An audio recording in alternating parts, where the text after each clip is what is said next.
Olá a todos e todas, eu sou o Alan, sou graduando de Medicina Veterinária pela Universidade Federal de Pelotas e hoje vou apresentar aqui um trabalho prático da matéria de obstetrícia e glândula mamária, onde eu vou abordar o exame clínico de um neonato e também vou abordar um caso clínico de hipoglicemia neonatal. O exame clínico desse neonato, ele vai ser formado por um conjunto de informações, a partir da anamnese com o tutor, a partir do histórico desse neonato. Também vamos buscar informações clínicas a partir da inspeção geral, a partir das aferências da temperatura retal, do score corporal desse neonato, dos parâmetros vitais que esse neonato apresenta, batimento cardíaco, frequência respiratória.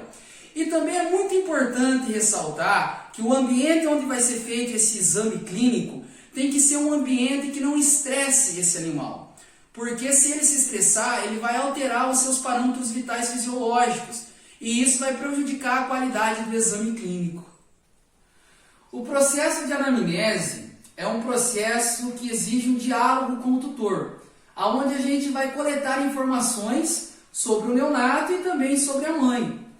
E as informações a ser coletado é o número da ninhada, qual que é a idade, se houve algum problema na hora do parto, se no caso o tutor estivesse acompanhando esse procedimento, qual que é como está o calendário de vacinação da mãe, como está a situação de vermifugação da mãe, qual é a aparência do neonato com relação aos demais da ninhada, aonde esse neonato fica alojado, qual que é as condições do ambiente onde esse neonato fica alojado, qual que é a condição corporal desse neonato.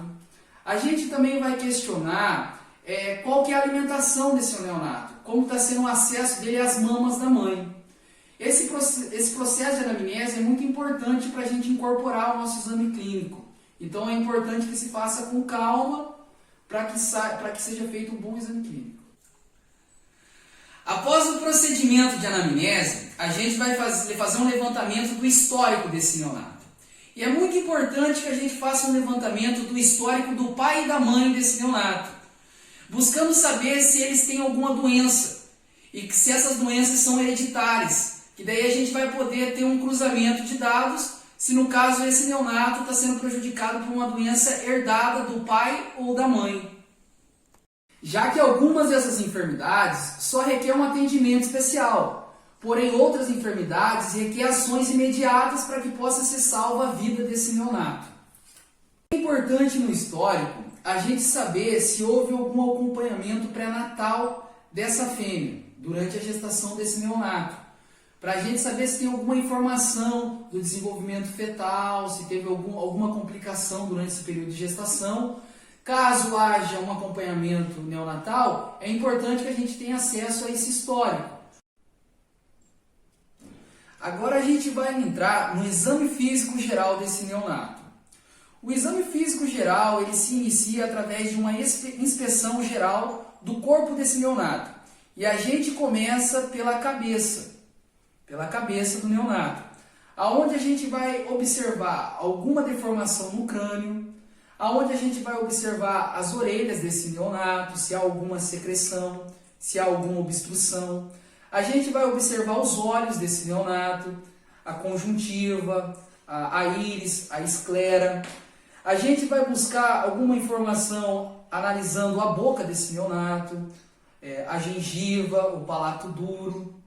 E também a gente vai buscar informações se há alguma obstrução no ouvido, na boca, as vias respiratórias desse neonato, aqui na região do nariz, se há alguma obstrução, se há alguma secreção. Então essas são as informações da inspeção realizada na cabeça.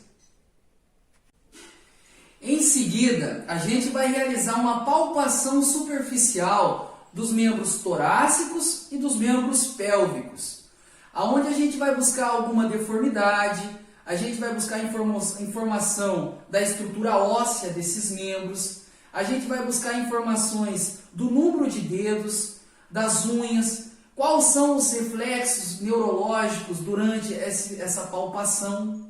E a gente vai buscar se há alguma deformidade na estrutura desses membros.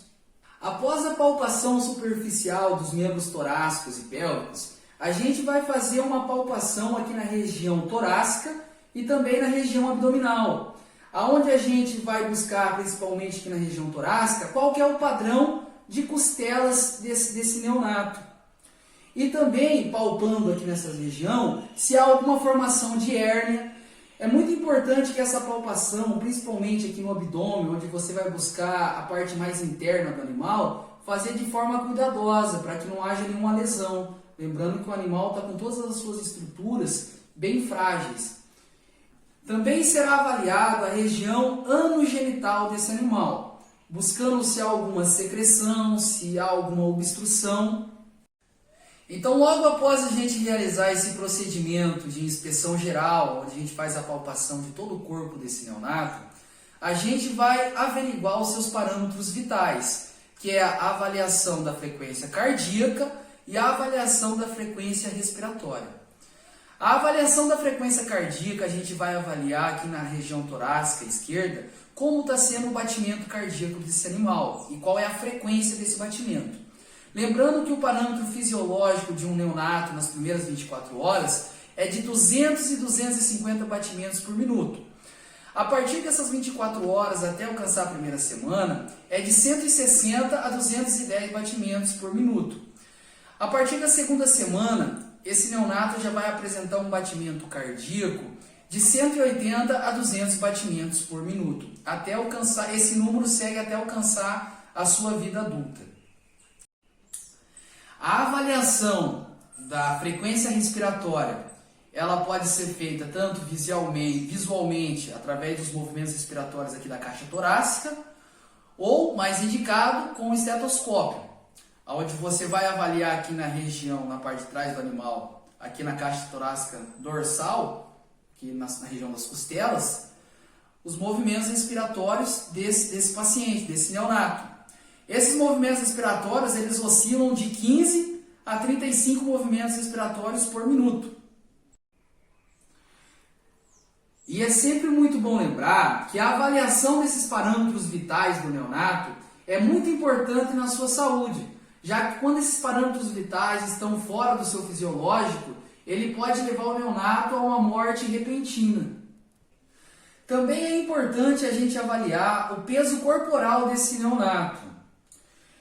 Lembrando que o peso corporal do neonato, ele reflete muito em como está a sua condição geral, sua condição clínica geral. E a gente é bom ressaltar que o peso corporal de um neonato após o nascimento, ele varia muito de acordo com a sua raça.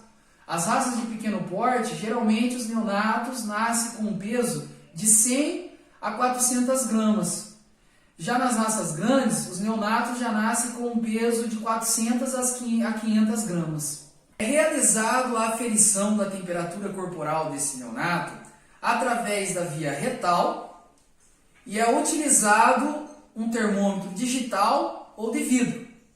É importante lembrar que o neonato, até atingir a sua terceira semana, ele não tem um sistema hipotalâmico de termorregulação maduro, ou seja, ele vai depender do calor irradiado da mãe ou do ambiente.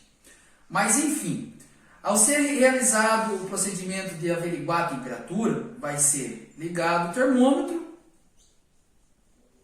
introduzido no ânus do animal, onde ele vai atingir ali na parede do reto.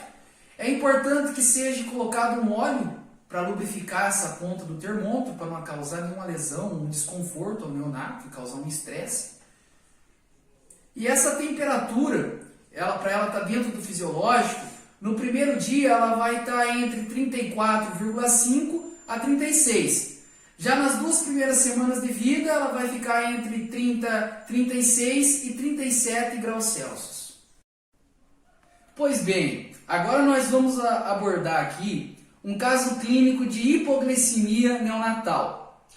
A hipoglicemia neonatal é caracterizada quando esse neonato ele nasce com uma taxa de glicemia inferior aos 80 a 120 mg por decl, por decilitro. Ou seja, ele nasce com uma glicemia abaixo desse valor fisiológico, que é de 80 a 120 mg por decilitro. Isso geralmente acomete neonatos que são de ninhadas grandes, onde há uma competição maior pelo leite da mãe, né? Em ninhadas em que a mãe foi acometida por uma mastite, em ninhadas em que a mãe apresentou um estado de agalaxia com pouca produção de leite, em ninhadas em que o neonato é órfão, né? E também em ninhadas em que o neonato apresentou um estresse muito grande. A partir de todos esses fatores que foram colocados, que estimulam o animal a ter um estado de hipoglicemia neonatal, a gente vai ter um agravamento desse caso a partir da questão de que o neonato ele ainda não tem um sistema hepático maduro, ou seja, ele ainda não consegue fazer a depressão do glicogênio e nem tem reservas de gordura suficiente. Então isso vai piorar ainda mais esse caso de hipoglicemia neonatal. A hipoglicemia neonatal ela pode ocorrer pela pouca ingestão de alimento ou a não ingestão de nenhum alimento. E ela pode se agravar por essa questão do neonato não ter um sistema hepático maduro. Então ele não vai conseguir metabolizar a pouca gordura que esse animal tem em seu corpo. Quanto aos sinais clínicos desse neonato acometido por essa doença, eles serão de hipotermia e desidratação, vocalização contínua, perca do reflexo de sucção, bradicardia, dispneia e sintomas neuronais, ou seja, pequenos tremores. E também em seguida vai ter letargia, o animal vai apresentar convulsões, coma e consequentemente a morte. Quanto ao diagnóstico, o diagnóstico presuntivo ele é feito através dos sinais clínicos e o diagnóstico definitivo é feito através de um aparelho utilizado para averiguar o índice de glicemia presente no organismo desse animal. Com relação ao tratamento, se faz um tratamento terapêutico com base na fluidoterapia, onde se é utilizado a dextrose 5 a 10%, até que o animal se estabilize. É fornecido uma alimentação artificial para esse neonato e em caso de criadores é sempre feito o remanejamento desse filhote para mães onde que a ninhada é menor ou para mães que produzem uma maior produção de leite. Também pode ser utilizado glicose via oral, inicialmente numa dose de 1 a 2 ml, a 5% até 15% de solução de dextrose. Quanto à profilaxia, quanto às medidas que devem ser tomadas para a prevenção desse caso, ninhadas muito numerosas, mães primíparas, mães que produzem pouco leite ou filhotes fracos devem receber um maior cuidado e assistência necessária para evitar mortes desses neonatais no decorrer dessa doença.